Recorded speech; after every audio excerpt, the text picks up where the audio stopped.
எள்ளோட வரலாறு தெரியுமா? சுமார் 3000 ஆண்டுகளுக்கு முன்னாடியே வெளிநாடுகளுக்கு தமிழர்கள் ஏற்றுமதி செஞ்சிருக்காங்க. எண்ணெயும் சேர்ந்ததான் வந்து எண்ணெய்னு சொல்லுவாங்க. அந்த எள்ளுல இருந்து உருவானதான் நல்லெண்ணு சொல்லுவாங்க. அதாவது பிறந்த குழந்தைக்கு குளிப்பாட்ட பயன்படுறதும் நல்லெண்ணெய் தான், இறந்த மனிதர்களை குளிப்பாட்டுறதும் நல்லெண்ணெய் தான். ஒருத்தரோட உறவு முறிச்சுக்கிற விதமா எள்ளு தண்ணி அரைச்சிட்டுன்னு சொல்லுவாங்க. அந்த காலத்துல புள்ளப்பெத்த பெண்கள் வந்து கர்ப்பப்பை அழுக்க எடுக்கிறதுக்கு எள்ளு புண்ணாக்கு தான் கொடுத்திருக்காங்க. வயசுக்கு வந்த பொண்ணுங்க வந்து பாத்தீங்கன்னா முட்டையில வந்து நல்லெண்ணெய் ஊத்தி கொடுப்பாங்க.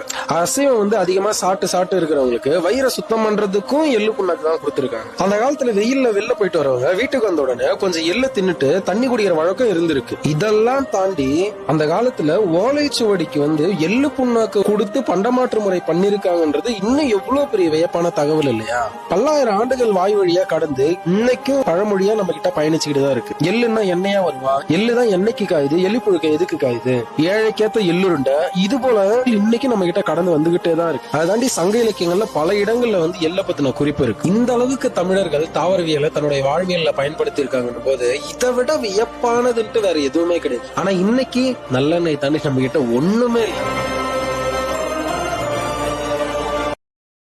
Download ShareChat.